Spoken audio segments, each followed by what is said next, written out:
This is 365 Sports, powered by Sikkim365.com. Welcome to the Triple Option. Here's your host, Paul Catalina. Welcome into the Triple Option.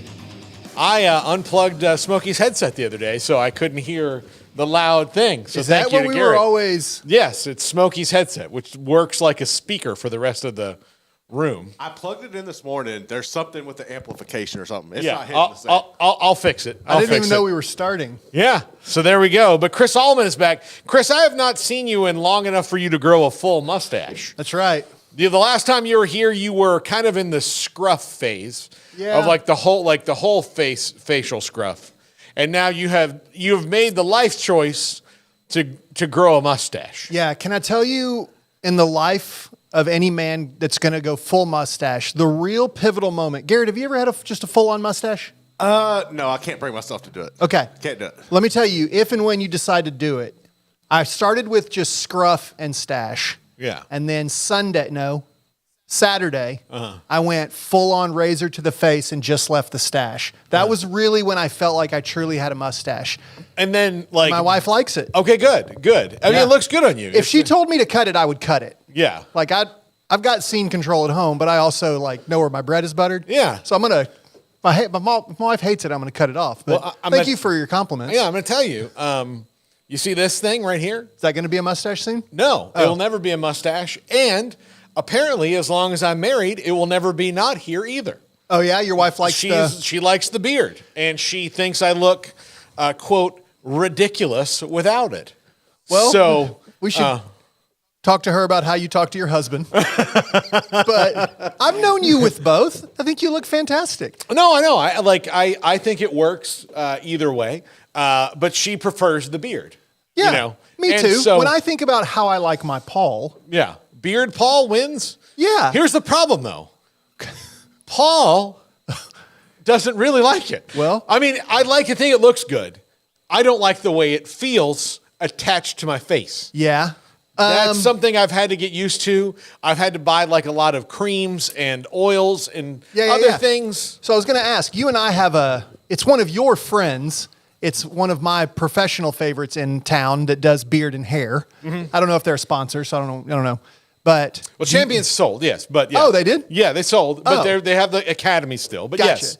yes, still love to promote them. They're great. Yes. So Lorraine and Kevin, yes, they were great when I became beard guy. Yeah, they taught me how to push through the difficult early stages of the beard and truly grow. So I was going to ask if you got tips from them. They did, and I'm used to it now. But there are days where I'm like, not necessarily this time of year when the weather is tolerable. Yeah. But this summer, I was just like, can I take this thing off my face? So if you just disappeared into the bathroom for 45 minutes and came back out completely clean shaven, Amanda would, I guess, clearly tell you it sucked. Yeah, she doesn't like it. Would there be any other repercussions? I don't know. It's not worth it for me to find out. Yeah, okay.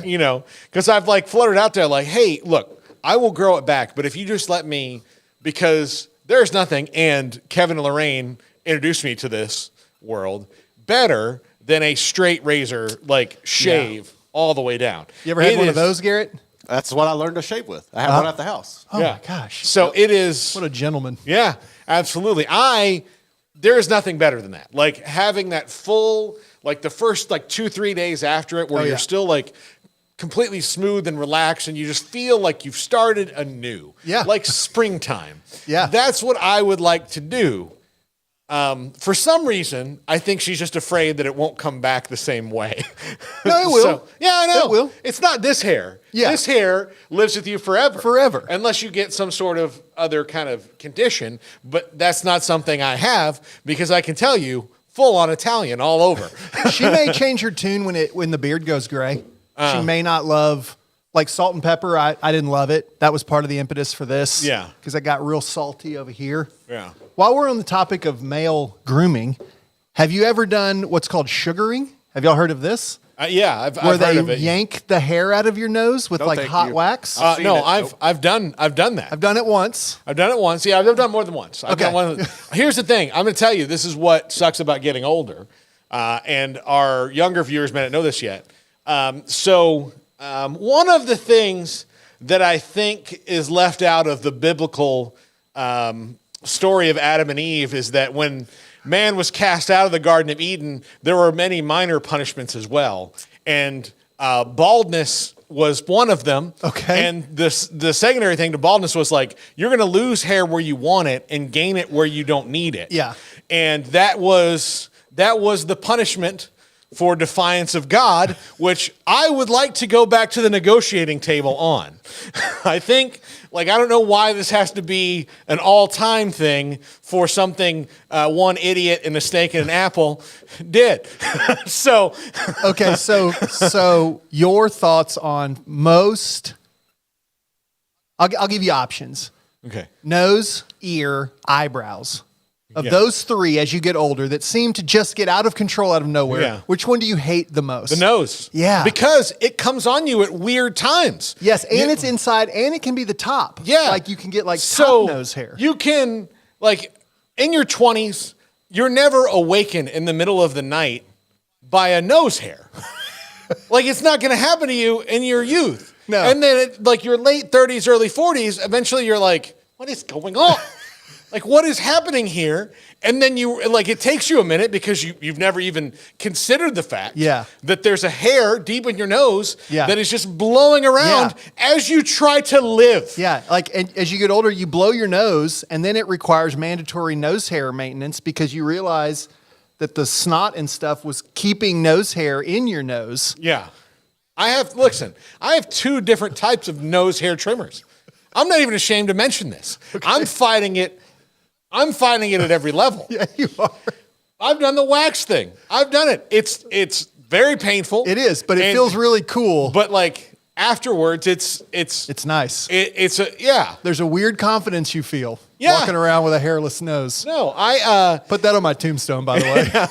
It is. But there are times and there's other times where it's not at night. You're not at home. You're not anywhere near a nose hair trimmer, and you just know that this thing has sprung loose from wherever it is, and it's going to bother me the rest of the time. And then I think sometimes people think, is this guy on cocaine?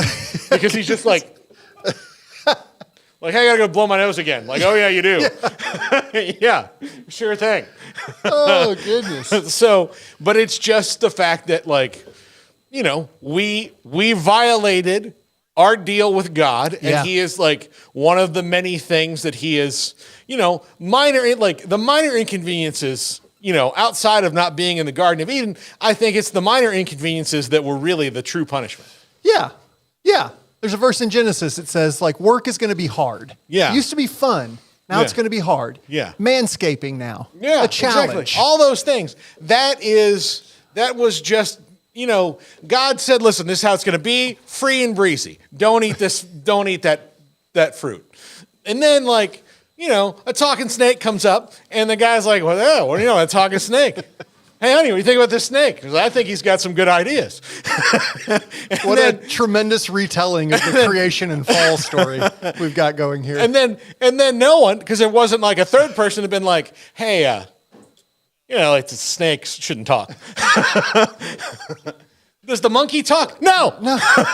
Just the snake. I understand we're the first ones of this, but it doesn't make sense that all these other things do and this guy doesn't and this guy does. But and nose hair was the result of the fall. Yeah, that's it was just the lesson to take away. I feel like he got with a committee of archangels and said all right, what are some things we can do? Let's have some fun with this one. And they're like, what would be really hilarious if for the first 35 years of their life they didn't have to deal with this one thing, and they really took a lot of effort into taking care of the hair on top of their heads, and then if the hair on the rest of them just got longer and longer and longer, and this one left.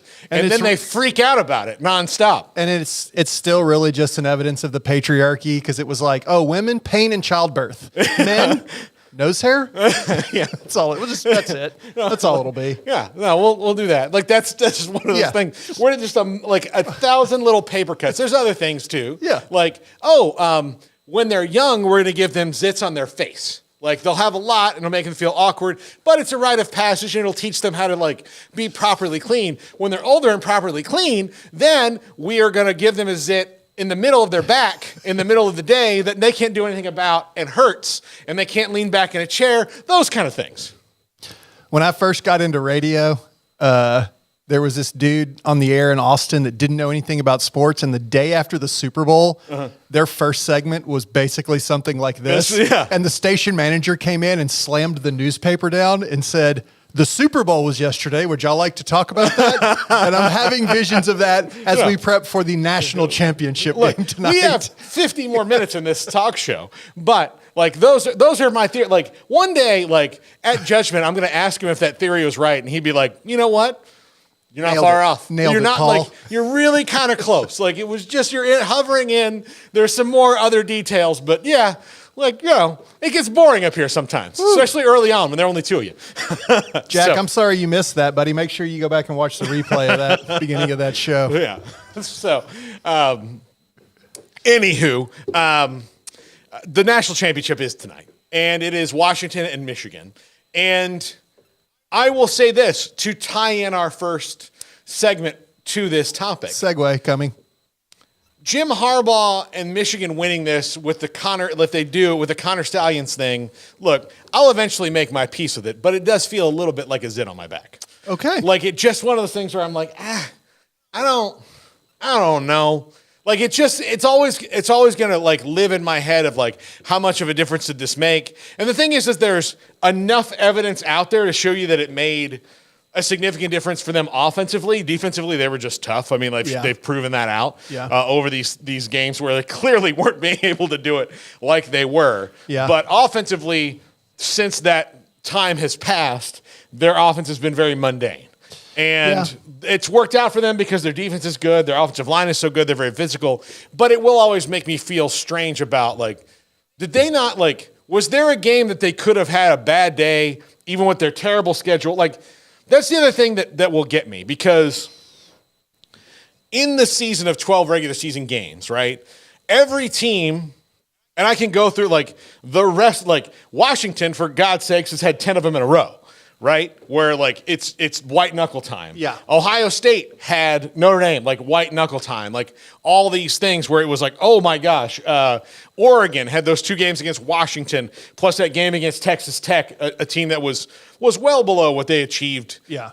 You know, at least. But it was Texas Tech played them great, played them off their feet in Lubbock. FSU had... the game against Boston College, Miami got a little dicey for a second. Alabama, my God, was their worst season in years, as far as that goes. Georgia started out the year, playing fast and loose, whatever. But Michigan never had that. Right. And so where was their chance to have that day where, everybody's kind of feeling off? Like, I don't know if I want to play Minnesota today. This is lame. Everybody's off, but if you know what's coming, maybe that feeling goes away a lot faster, and you have this great game where a team that's not doing that, fights their way through like everyone else does. Yeah. You're asking, this is not really a joke, but you're asking an Astros fan if I'm okay with a potentially questionable championship. Yes. I don't know. I guess I haven't. Maybe offended is not the word. If there are, I'm not. Look, no. That's not the word. Yeah. For some reason, this has not bothered me. I don't know if it's because it did not shock me. I think college football in general feels to be a win at all costs thing. Jim Harbaugh feels like a guy who just wants to win. Mm-hmm. And so I think because this has not felt shocking to me. Yeah. Some of that might have been all my shock is gone because of the Astros trash can thing. So nothing shocks me when I find out someone was skirting or outright breaking the rules. But I haven't even thought about that. Really until you texted me this morning, that we would talk about kind of the ickiness of this. I hadn't even really thought about Connor Stallions. And look, there are many, go back through the times and feel icky about any championship on any level of any sport based on. So look, I'm a Cowboys fan, and the 90s Cowboys weren't exactly chased. There was some stuff going on there, but you take the good with the bad. I wonder if it's not going to change my opinion of this Michigan team and how good they are. Yeah. It is going to change my opinion about did they find a way to, Like the thing about okay, Everything you said was accurate. Yeah, like you're right. Like when you know what's coming, when you're that confident objectively that you're going to route someone, it removes any of the mental blocks that come into play when in a trap game. There were no trap games for them. No, there's and it's just those days. Like some of them that don't even look like trap games. Sometimes there's a really good team and a really bad team. The bad team's fired up because like, what else do they have to live for? Yeah. And the good team's like, can we just get through today and go on to the one that we actually care about? That's human nature. Steroids bothered me in this. It wasn't that steroids allowed you to go from 38 home runs to 55 home runs. It was that not only did it make you stronger, but where other guys, like back in the day, would be out of the lineup for 3 weeks because they were dealing with something, it was allowing you to play those games. Like it was the combination of the two. Like this is coaching steroids, right? Yeah. Gives you this allows you to be present in moments sometimes where you're not totally mentally present because you can just, signal like, hey, by the way, this is what's coming and this is how you do that. So So will it impact the way you watch it tonight? No, because look, no one trusts Michigan at all. I do think there's another layer to this that has to do with their previous offensive coordinator that was let go, and the FBI is investigating that. But we don't know anything about that other than computer access crimes. But I feel like part of me thinks like, okay, computer access, like was this guy getting credit card numbers or was he doing something else? And I don't think that a guy like that is going to be like identity theft, Yeah. That's not what, or that like that was the perfect, like, listen, we're going to run a big identity theft ring. Yeah. The perfect cover is Michigan's offensive coordinator, like let's, no one will suspect it. I guess I haven't, and perhaps the machine of college football has orchestrated it this way that this story has not been top of mind in the last month or so. When the news cycle really starts to reach that time between conference championship and semifinal day. I mean, it's like that last Friday before the Super Bowl. Yeah. You're like, okay, we're looking for anything to get one more story in. Yeah. So I'm surprised that it hasn't come up more. I don't consume. Well, part of it is that like they can't even talk about it. So like you have like I've heard reporters ask, and then like Jim Harbaugh, he did an interview with I think it was Marty Smith, where Marty Smith it was a good interview. Marty Smith brought it up, and he's like, "Look, I wish I could talk about it. I would love to talk about my integrity and blah blah blah blah blah and all these other things, and but I can't. It's just like it's ongoing. So yeah, I'd love to hear. Like, I would love to hear the explanation. I think maybe the other reason it feels icky to me is I probably don't believe in the grand scheme of things that Michigan's hierarchy didn't know what Connor Stalions was doing. Oh, yeah. Because you can't be as good as he was at doing this, and no one's going to go, man, how's he doing this? Like you would want to, like, here's the thing. You're always going to prepare, like coaching, you always have to prepare to lose a guy. Right. So you're always going to, like, you want to learn. Like, so, like, when your offensive coordinator leaves to go to another place, hopefully if you want to keep the same system, you're going to hire somebody who's learned from him. And that person's been like, well, this is what I learned from him. And this is what I learned from this other guy I coached for. And we're going to put it all together and it's going to be my unique style. But if you're Connor Stalions and you're just as good at stealing signs, which again is legal. Yeah. Like if you're as good at decoding the signals of the other team as you are, and no one asks you, and maybe it's just because he was so blindly allegiant to the program, they thought we're never going to lose this guy. But you never know what happens to people in life. Maybe he's debilitated in some way. You don't have him. Yeah. You're always going to want those advantages because that's how sports works. So no one was going to ask, like, how'd you figure this out? Yeah.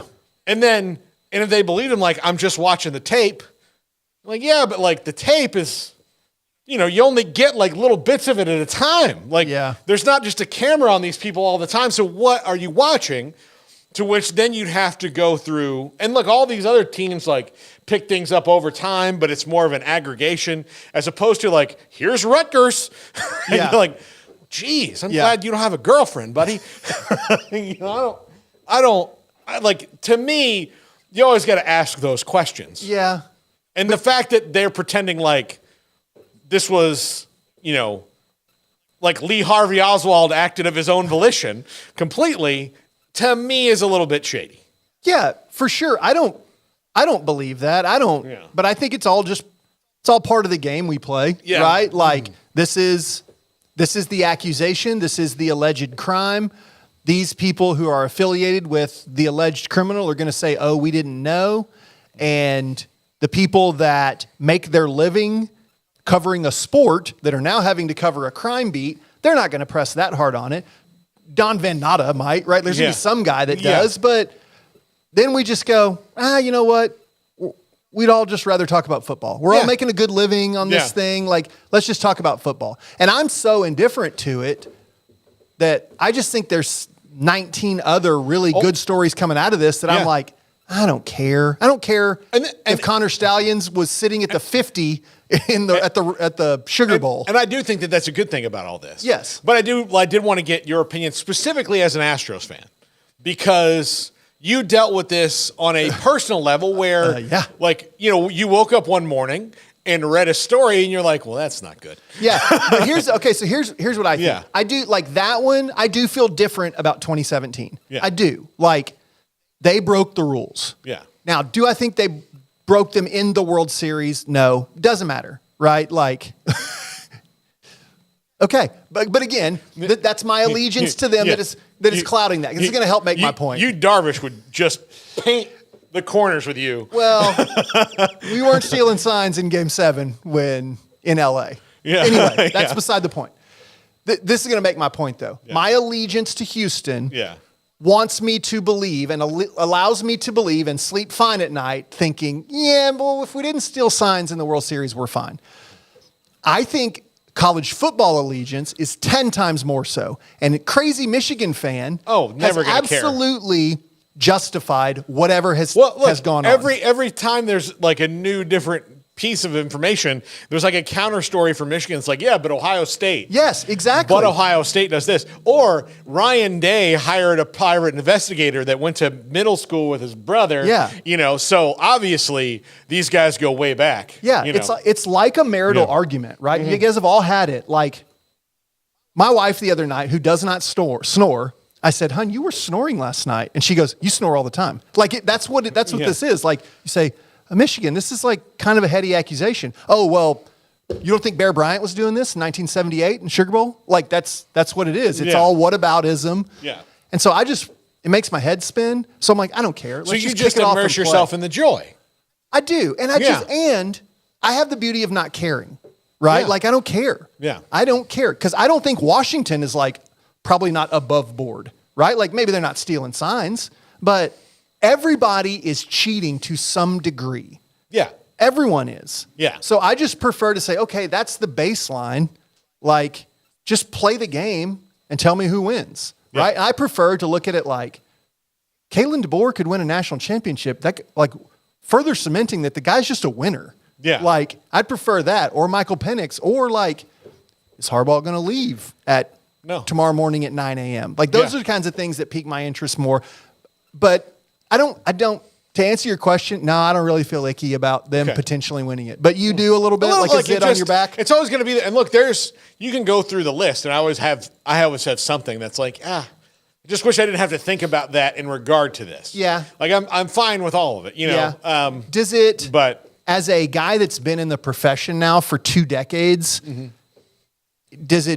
is it a little bit of here we go again? Yeah, like, you and like can't just cover the sport you love? And part of it is, like, I'm not so mad that maybe they were doing this, but like, I prefer when people get straight up caught red-handed, that they're like, look, did we push it a little too far? Like, the thing that pissed me off about the Astros is not that they were doing it, because there were teams trying to do it with Apple Watches and all these other things that got caught along the way. It's that when they were egregiously doing it and they got caught egregiously doing it and there was evidence to the contrary, instead of saying, like, listen, these kind of things going across baseball, and we maybe got a little too carried away. Yeah. And we will spend the rest of our time proving that this is not who we are. Yeah. We're still one of the most elite teams in baseball. And this was something that we just got a little out of our skis. I would love to do that. Yeah. Like when Michigan, like Connor Stallions was doing this, like, look, the rule's a little antiquated. We thought we could push it a little bit, so we did. We're sorry. We'll take the medicine. But pretending like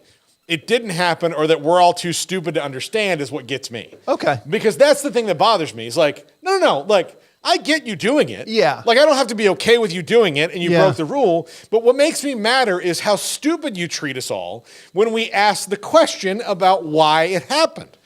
Yeah, there's a hubris That's what gets me. Yeah, okay. It's like, look, I understand that there's a great many stupid people in the world, but we're not all stupid. Right. And when one of the not stupids asks you a reasonable question, don't try to cast us in the lot. Sure. Like that's where I get upset about it. Yeah. And that's where my little, back zit about this occurs. It's just like, look, if you'd have been like, look, yeah. I mean, I know that they can't really come out and say that, but if they had done this in a more like, no, you're the a-hole fashion, like they did, like less of that, yeah. it would have been easier to swallow. Yeah. Okay, that's fair. Yeah, that's fair. That's the part that gets me is like, hey, I'm just curious about like why you're doing this and like, what happened or like, tell me about Connor Stallions. Yeah, but I tell you what, I don't know that there is a more vicious court of public opinion than college football.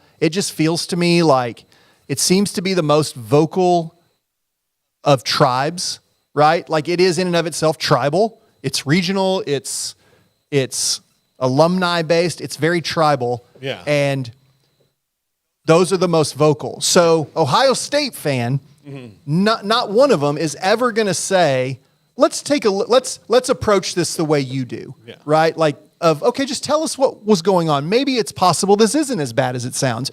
That's not what Ohio State fan or employee or player wants, or Penn State or anyone.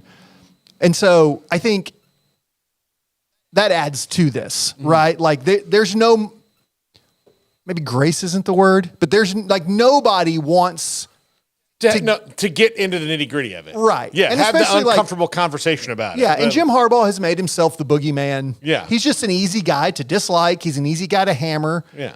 Nobody outside of Ann Arbor is coming to Jim Harbaugh's aid. No. Right. So.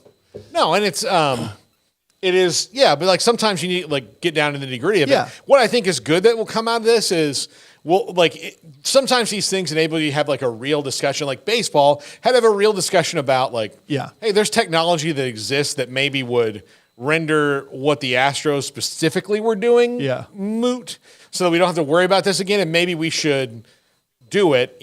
College football has they love to cry poor for years and years and years. They're like, well, we could do this at the NFL, but we don't have the money that the NFL does. The NFL shares money and all these other things. But like even at the way that technology and helmet radios work now, it's even the most destitute FBS school can't be like, well, we can't afford $10,000. Like, oh, you can't? Right. Right. Yeah. What did you guys spend on Gatorade this year? Just tell me what you spent on Gatorade. Yeah. So the money excuse is long gone. It's long gone. So now they can say like, all right, look, let's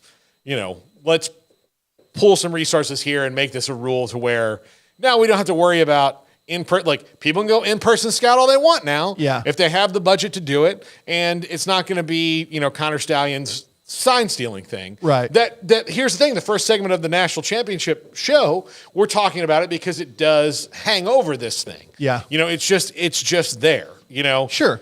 And we'll talk about the second thing that's hanging over it in the next segment, in that like the poor Pac-12 could win the national championship. Yeah. Like from its deathbed.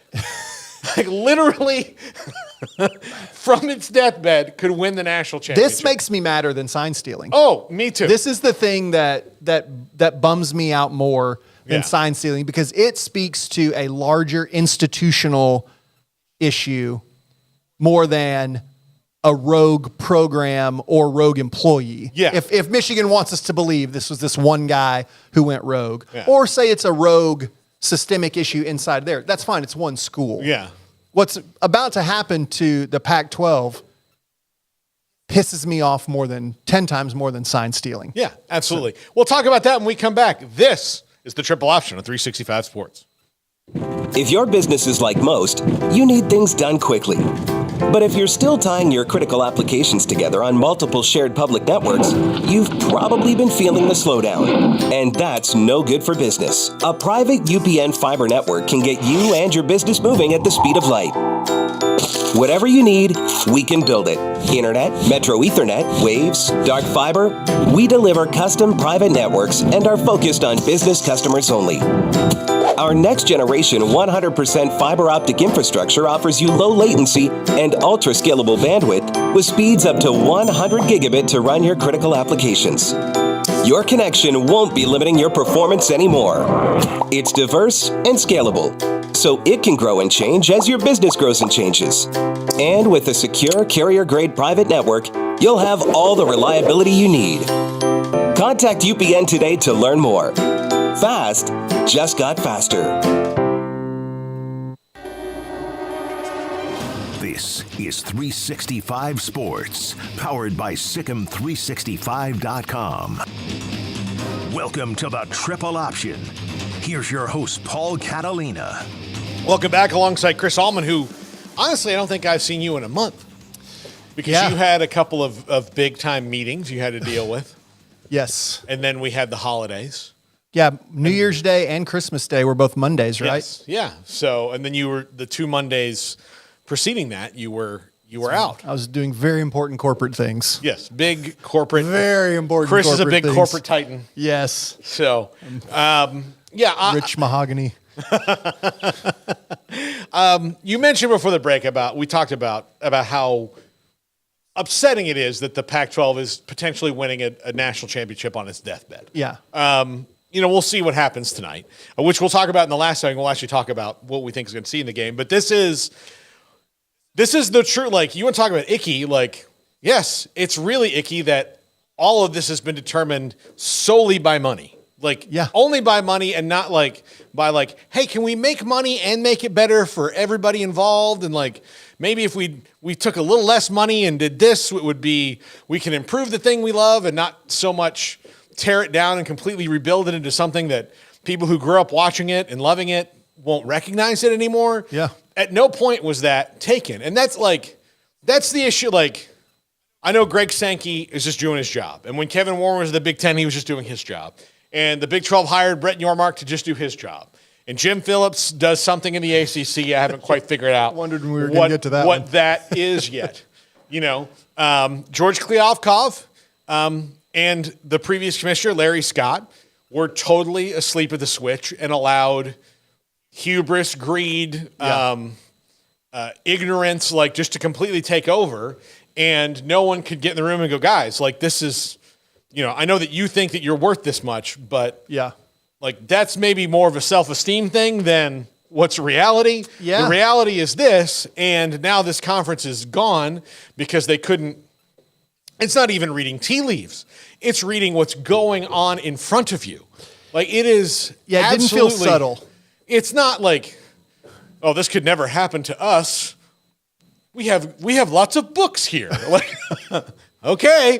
I mean, tell me when 25 million people are tuning in to watch the Stanford physics lecture. Yeah, exactly. At that point, your books matter. I get that there's way more money in academia and there's all that stuff, but when it comes to what goes on television, when there's a billion things to watch on television, that's another thing they didn't realize is like, back when there were only 10 channels, like, TV deals were that's just extra money. It's found money, essentially, that they want to put you on. Yeah. Now, when there's a billion channels and you got to fill content, like, you got to take the best deal you can because there's always somewhere to go. Yeah. That's not you. And the Pac-12 is the victim. They're the first major conference victim of this. Mm-hmm. They're not going to be the last.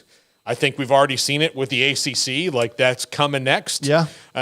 Because they over-prepared for this.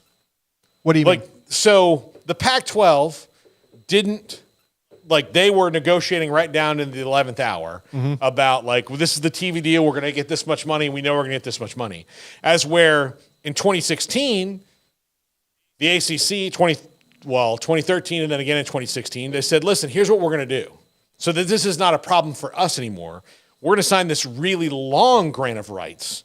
And that way, everybody's locked in, everybody's going to be happy, and we're going to be stable. We're going to be the most stable conference. What happened to the Big 12 is not going to happen to us because that's what happened in that point. Mm-hmm. That's why they made the deal. We're going to be in a good position because we're going to be stable. We've got a television network. We've got all this stuff, and everything's going to be fine. And everybody's going to be fine with this money and all that. Well, then, SEC and Big Ten makes new TV deals, and the Pac-12 falls apart, and some of the teams in the ACC that are like, hey, we play these teams every year, right? Yeah. They're going to make twice as much, if not more, than twice as much money than we are. Yeah. And we can't make that up. Like, when they're making $15 million more than us, like, we can maybe make that up in other ways, but when they're going to be making $50 million more than us, right? Like, I don't know, like, the math stops right at a certain point. So we are unhappy with this. What can you do about it? And then they're like, nothing. So could we do this? Maybe. Is that going to make it up? Probably not. No, aren't you worried about it? Nah. We made a deal. Like, the other day, I was just in the room with the Pac-12 guy and the Big Ten guy, and we were having beers, and he was like, let's do this alliance. And I was like, bro, great idea. And then we had an alliance. And then how did it work out for you? Oh, the Big Ten did whatever it wanted to do and just left us in the Pac-12 holding each other's you-know-whats. And but it'll be fine. I mean, you guys can't go anywhere, so what are you going to do about it? Yeah, it's scary that the conversations you may not be doing farce right now. Like, it may not have been that much different. I'm not too far off than that. And then like when the Pac-12 crumbles, the ACC, and very rightfully so, I'm sure a lot of them were like, hey, we can't let that happen to us. And then there's the other ones that are like, we understand that you can't let that happen to you, but like those schools that like are suffering this, they're just like us. So nobody's calling us like they're calling you if you just leave. So like, let's try to work together. And they're like, yeah, but that's not how things work anymore. Yeah. It's every man for himself. This is the zombie apocalypse, and we are absolutely going to fight to stay alive. And that's just how it's been. And Washington is going to be fine. They're going to be in the Big Ten. They made it through. They're on the other side of the wall that the zombies can't get over. Yeah. And, they're fine. But the Pac-12 could win it. And if you had just been maybe a little bit more reasonable about yourself, you'd be going into this next era of college football on an up because you've got a team that hasn't won it since 1992, winning the title and showing that there's parity in college football now. Yeah. It's coming around. Like, it doesn't always have to be an SEC team. This is great news, but it's not really that great news because, they're a Pac-12 team, but they're not really anymore because as soon as the game's over, so is the Pac-12. Yeah, they're a Big Ten team. This is a Big Ten title game. It is for all, but for some reason, probably because technically it is a Pac-12 Big Ten championship game, but also too, I think there's such a collective disdain for the SEC that everybody's just glad it's not Georgia and Bama. Yeah, absolutely. And that's the best part of this. Yes, but this gets to what I don't like. I think I've said here before, and I know I've said outside of here, the conference pride era of college football, I've never understood. No, don't get it I don't understand the deep pride you feel in being affiliated with a conference, right? Like, when we were young, the conference affiliation only meant that winning the Cotton Bowl was the biggest thing a Southwest Conference team could do. Yeah. Right? That was the pride of being in the Southwest Conference. Yeah, SEC was winning the Sugar Bowl, right? Yes, that was a huge deal. So I don't understand the conference pride era. But I don't like, and as much as I don't like the schools that are average but celebrate the SEC, I don't like that the rest of us hate the SEC. I don't want to care. Like, I never really had a problem with Bama until all of a sudden Greg Sankey and was it Slive before him? Yeah. Just started telling us constantly that their conference was the best. Yeah. And that's what I don't like. Like, I don't care. I care about who's the best team at the end of the year, and I don't care where they play. I don't care if it's 1984 and it's BYU out of the... Were they independent then? Like, I don't even care if it's an independent. Yeah. So that's... It might have been the WAC then. Yeah, it might have been the WAC, or they may have been independent. I can't remember, but... I think they're in the WAC then. Okay. Back when the WAC was like the super fun league. Yeah. But I think all of this, like, I'm glad it's not two SEC schools playing. Though I would have been fine if Bama, I thought the Rose Bowl was awesome. Mm-hmm. If Bama had won and it was Bama Washington, I'd be super fired up about the game in and of itself. But I don't like that there are people that are like, there are people out there lamenting that because there's not an SEC school playing, like that this is really not the two best teams. Like there are people that are making a full-throated argument that Georgia could have beat Michigan and Washington. And then I don't like that there are people that are celebrating that there's not SEC teams. And I hate that. And the conference pride era, and it's not just pride, it's money. Yeah. And the money that you get from being in a conference. But I hate what it's done to college football. It's eating itself. Yeah. It started out where college football started to eat up other sports, right? Yeah. There's no Big East basketball really anymore. Yeah. Because the ACC swallowed up all those teams. Yeah. Right? So how it affected the best college basketball league of all time, right? Yeah. The 80s, early 90s Big East, college football swallowed it up. Yeah. Now it's just eating itself. Yeah. So I don't know where it goes, but it's completely sucked the fun out of college football, except for when the ball is snapped. Yeah. Because I didn't think about any of that nonsense during the Rose Bowl. I thought it was super fun to watch. Yeah. I mean, Texas-Washington was a really good game too, but the Rose Bowl was the one that I actually sat there watching it. It was a sunny day. It was the Rose Bowl. It was these two epic programs. And I was just enjoying college football. And I was like, I hate that I only get this for 4 hours. Yeah. And then we got to go back to the business I'm of glad it when that it's over. That somebody can watch it not bitter. Yeah. I mean, I don't imagine you were. Believe me, I watched every second of it. Yeah, but I'll be honest with you. I never once thought Florida State should be here. I wasn't thinking that's not a slight. Yeah. I just was so immersed in the game. No, and I made the argument last week of like, at least of this game, if you were basing it on, what they said, well, Florida State doesn't have a quarterback, it's the four best teams. Well, don't think either of those two played like the four best teams that night. They played a really good game, but statistically you could say like, well, you're telling me that like Tate Rodemaker couldn't have thrown for 125 yards and 116. Like, let's remember that like sometimes other things happen in games that affect them. Yeah. That has nothing to do with the guy behind center. Yeah. And, but can I ask, this is a total aside. Yeah. I've heard it said, and I don't know why, I've always enjoyed the Rose Bowl. I like it. I like the setting, the history. I'm sure this is not the first time someone has written that it should be the spot of the national championship game every year. Somebody has made an argument that it should be the.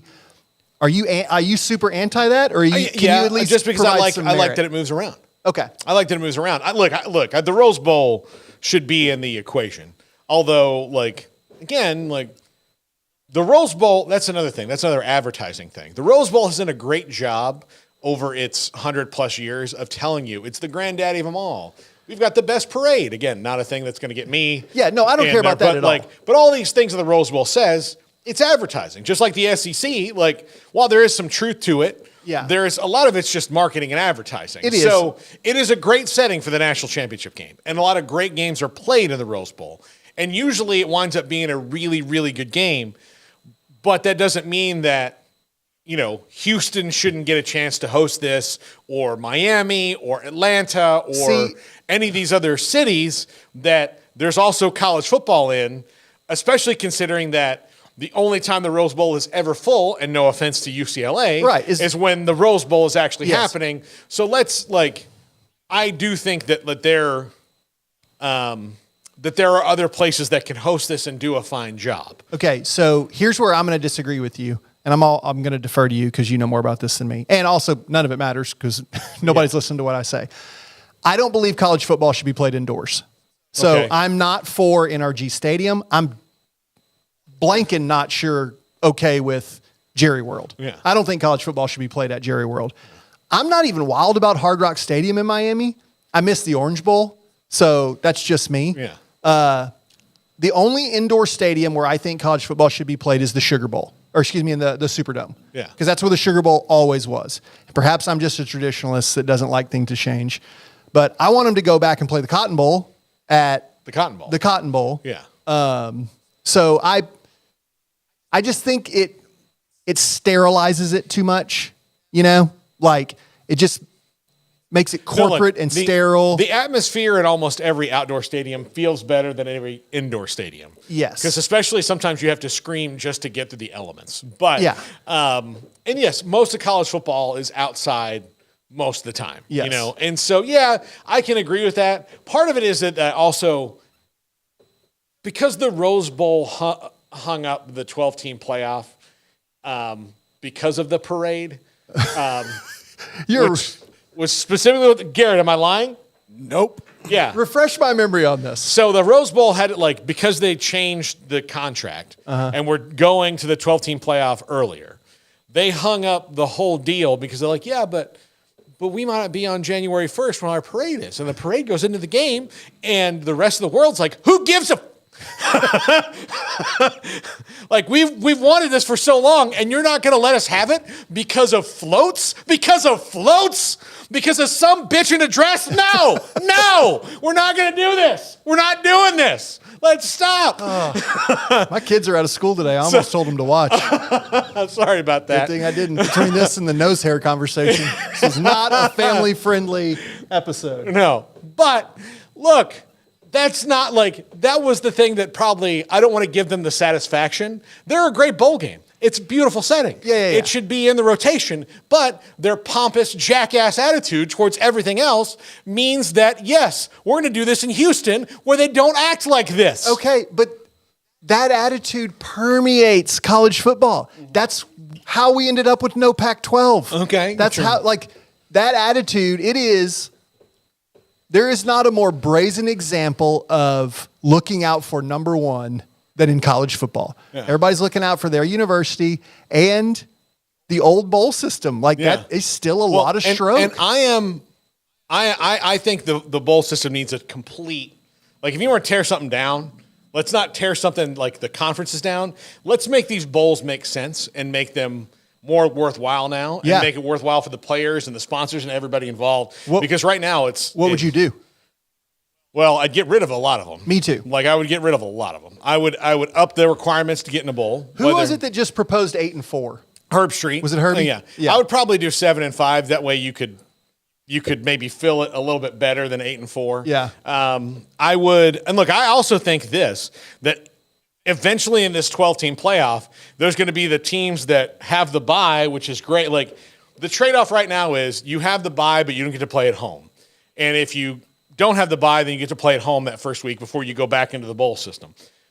But I will tell you that if Ohio State gets a home game and Michigan does not, say 3 years in a row, Michigan's going to be like, that's a lot of butts we could have in the seats in Ann Arbor, Michigan, that they're getting in Columbus, and we want that here. So eventually it'll just be probably home playoff games until the very end, and then the bowls are going to be screwed anyway. So that's where I think the bowls need to come up with a better plan. Now, part of the problem with the bowls is they're either one of two things. They're either a great front, a great thing for a charity and a sponsor, and they can do a lot of good things, or they're a front for money laundering. Entirely possible. That's what they've been for the whole. Look, a couple bowls have already been caught, and then they're like, "Look, we won't do it anymore." Yeah, because they have not-for-profit status, right? Aren't all bowls founded that way? They're non-profit things, which is, please. Yeah, I've never understood bowls other than where they are and who plays in them. Look, Miss America is a scholarship program.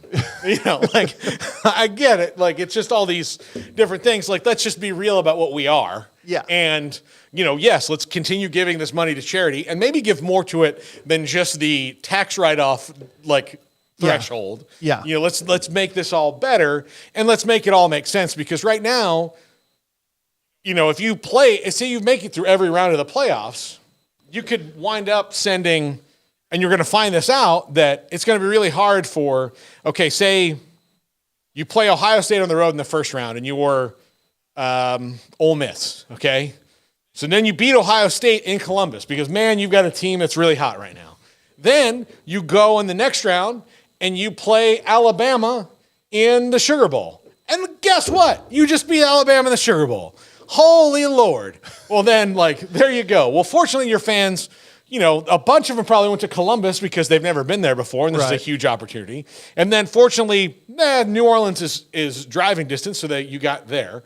And then you get to the next one and they're like, we can't go to Pasadena. Yeah. Like, it's just so far. Right. They're going to have to do it. They're Right. just going to have to do it because otherwise they're going to lose their shirt on tickets. Right. So, like, before that happens, because we all know it's eventually going to be a problem, let's fix it. Let's make it better. I don't have Does a perfect... that sound like college football's MO to you? No, it Let's doesn't. look ahead and make it better? Yeah. When was the last time college football did that? When was the last time Never. they made a massive sweeping change? Serious question for you and for Garrett, because you guys know better. When was the last time college football made a change that was for the greater good of the sport as a whole? Or that they didn't do it with a gun to their head. Okay, even now, Yeah. tell me when they made one No. with a gun to their head. Well, I mean, the 12-team playoff is Playoffs essentially... the only thing I can think of. Yeah. Yeah. But that was almost a gun to their head, too, because they lost so much money during COVID, they had to do something. And that is for the greater good of football in that it gives more teams a chance to be national champions? Yes, but they've also found a way to Yeah. maybe even water that down Sure, even yeah. more. Okay. With the SEC and the Big Ten being so massive. Yeah. And wheeling all this weight. We Yes. saw what could be the potential of it. You know, yes, we're going to give you the 5 conference champions. And there's 4 power conferences, so the group of 5 will get their one, and the Big 12 will get their one, and the ACC will get their one. But then when it comes to filling out the other 7 at-large teams, let's be serious who Yeah. we're talking about here. Oh, I know. You know, so it's going to have to be like the Big 12 champion is going to have to be 12-0 or 13-0, and the other one's going to have to be 12-1. Yeah. To where they're like, well, I guess we can't keep out Colorado. Darn, you know. Yeah, I'm just generally, which is a weird thing to say on a college football show, I'm just generally down on college football when the game is not going on. It's frustrating. Well, I don't and- like the trajectory of it. No, and I don't look, like the leadership. No, and look, I do think that at least Charlie Baker is trying to propose things that haven't been proposed before, which we haven't seen out of the presidency of the NCAA in a long time. Yeah. Because they need to either redo themselves or they're gone. But yeah, so it's, you know, I think with the new structure and just kind of admitting where things are, that's the first step. Yeah. Now, the problem, like, with trying to make college football like more a professional league is there's way more entities involved. Like, when you have 32 teams in the NFL or 30 in Major League Baseball Right. or, you know, was it 30 in the NBA? Like, you have those, there's only 30 people you have to, like, Yeah. get on the same page. In college sports, it's way, way more. Sure, yeah. So there's a lot of people, and, you know, where they have the fights like in the NFL of like, well, Cincinnati doesn't make as much money as Dallas. And then Jerry can be like, shut up, I'll help you out with that. Like, Yeah.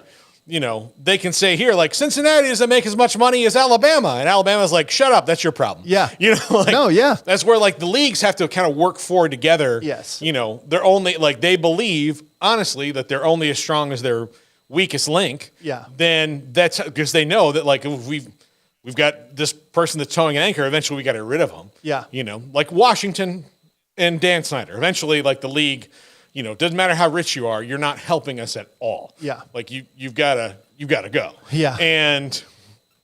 But college sports isn't like that because there's so many of them. Right. Because of the Cincinnatis of the world, and be like, hey, we don't make as much as Alabama. They have this whole throng of people behind them, and because Alabama has all the money and the SEC has all this money, they can be like, yeah, well, that's your problem. Maybe you should have hired Greg Sankey. You Yeah. know, like, Yeah. maybe that's what you should have done. Sure, yeah. Maybe you should have seen this. Yeah. As opposed to, well, what's best for the whole of this sport? College football is, like I said, it's the zombie apocalypse. Like, Sure. you know, you might like help somebody across, like, to get there, but when it comes down to, like, there's one car with 4 seats and there's Yeah. 8 of you, then 4 and 4 are going to go against each other. And Sure, yeah. You're going to turn whoever- on people quickly. Whoever makes it is going to survive the apocalypse another Yeah. day. I So- don't even think we talk about you couldn't get all those entities on the same page about doing something for the greater good of college football. Yeah. I don't think you could get them to agree on what the greater good is. I think Exactly. that would be your That's biggest another hurdle. problem. Yeah. They half would tell you it's financial gain. Yeah. Then there would be those who are for the amateur Model. student athlete Yeah. model. There Yeah. are those that, I mean, crap, for all that was wrong with him, I think Bobby Knight was for student athletes. Yeah. Right?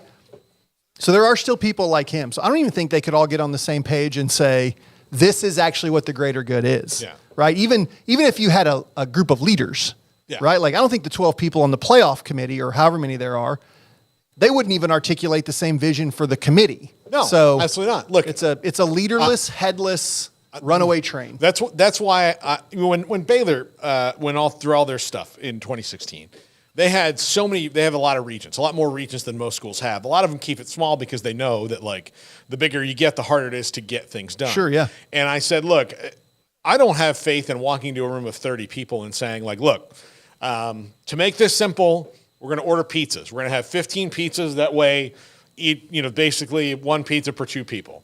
To make it simple, we need you guys to come up with the toppings. I'm going to be back in 10 minutes. Just write down the toppings you want, and they'll be at each other's throat over how many pepperoni versus sausage and deluxe and everything that they should get. Yeah. And that's just a very mundane thing about how many cheese pizzas you have in this room.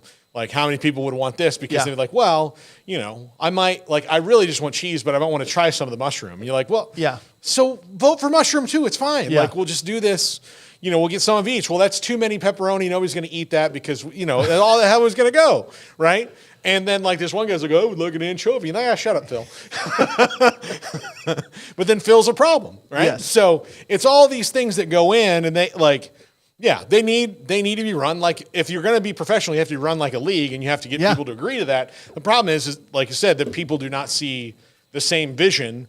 At least with Major League Baseball, you have people. Now you have 2 entities now that see different visions for the future. Yeah. But you at least have 2 groups that there's 2 sides of it as opposed to 200. Yeah. And I know people don't I think you're not going to find a lot of people who are super pro Roger Goodell, right? Yeah. But he talks a lot about defending the shield. Mm-hmm. There is one guy. Now I know he works for the owners. Yeah. But there is one guy in charge, and he has one goal, and it is protect the shield. Yeah. And he might do some underhanded things, and he's compensated very well for it, but a committee-led a quorum doesn't.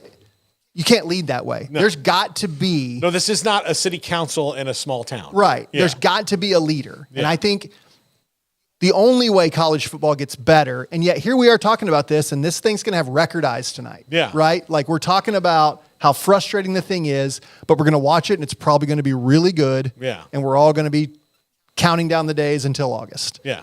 But it needs a leader with a clear vision and the authority to say, this is what we're doing. I don't care what the SEC commissioner says. Now, this is a pipe dream, right? No one in college football is ever going to be able to say, I don't care what ESPN thinks. I don't care. But that's the only way it gets better, in my opinion. No. And look, we are also at a point in history where that's not how almost anything works. No, you're right. It's, there's not all right, let's all sacrifice a little bit for the greater good when it'll be good for everybody. It just may not be great for everybody. Yeah. SEC, you're going to make $75 million a year instead of 80. And they're like, no. How am I supposed to feed my family?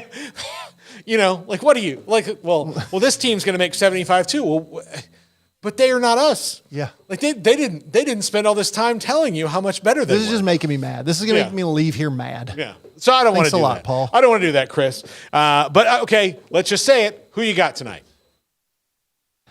I'm gonna just pick Washington just for no reason other than to just be a contrarian. I think Michigan's defense is probably going to be a problem for Washington, but I don't know why I've become so enamored with Kalen DeBoer lately. Oh, but he's good night. He's just a winner, man. Yeah, he's great. Even when he's not, it still works out for him. Yeah. Like at the end of the Texas game, was not the best 2 minutes of his coaching career. No. And if it was... But we saw worse in college football this year. Yeah, we did, yeah. But if you had to defend your coaching career on those 2 minutes, he would have been like, look, there are so many other minutes. Yeah, look. So many others. I'm 105 and 11 in my career. Give me that 2 minutes back. Yeah, the 2 minutes back. So that's how good he is. Yeah. I think Washington will be a problem because I don't think Michigan has seen what Washington has because there's only 4 teams in the country that have Washington's Washington has. When you say that, you mean speed, athlete, scheme? scheme, quarterback, and one of them was Texas, and they dispatched with them. The other one was Oregon. They dispatched with them. One of them was Florida State, and their quarterback broke his leg. So even if Florida State had been in, they still wouldn't be seeing the combination like Michigan has. Yeah. So there were, I want to say 4. That was probably the 4. The 4 teams that would give Washington problems. They've played and beaten 2 of them. Yeah. And Georgia, I guess, would be the other one. They've played and beaten 2 of them, and 2 of them they didn't have to. So, that's why I think that, because Michigan has not, they got the Alabama team. That quarterback is still trying to figure out who he is. Yeah. And, so that combination wasn't there. And, yeah, so. You're telling me if we went back through the Big Ten schedule, we couldn't find a comp for Washington on Michigan's schedule? No, especially not Michigan's schedule. You're telling me Maryland in mid-September wasn't lighting up the scoreboard like Washington does? Actually, Maryland was pretty good. But Minnesota then. Just yes. Pick a team. Yeah. Maryland's Tailua Tagovailoa going in the portal without any eligibility left because there's no rules. There's no rules. Has anyone told him that? No. He's like, look, here's the deal. But my brother, I played in the game to honor my brother, and Alabama's not good at math. We've all known that from the history of the whole state of Alabama. So I played in a 5th game when they don't know. In the most of the state of Alabama, it's 1, 2, and a buttload. That's just how it. Anything past 2's yeah, hazy. Yeah. They support me. Maryland supports me. Just let me go play at Miami and cash my check and hang with my family. There are no rules. There's no rules. There's no rules. There's no rules. All right, that's going to do it for us. Great to see Chris again. I hope we'll see you again next Monday. Yeah, is it a major holiday of some sort? Is it MLK Day? Yes, it is. Yes, it is. Are we still having a show? Yes. Then I'll be here. Yes, yeah. Well, we're still having a show. I'll do a half hour on Dr. King and his impact on me as a middle-class white guy. All right, that's going to do it for us. That's an ender right there. That's an ender. This is the Triple Option on 365 Sports. If your business is like most, you need things done quickly. But if you're still tying your critical applications together on multiple shared public networks, you've probably been feeling the slowdown. And that's no good for business. A private UPN fiber network can get you and your business moving at the speed of light.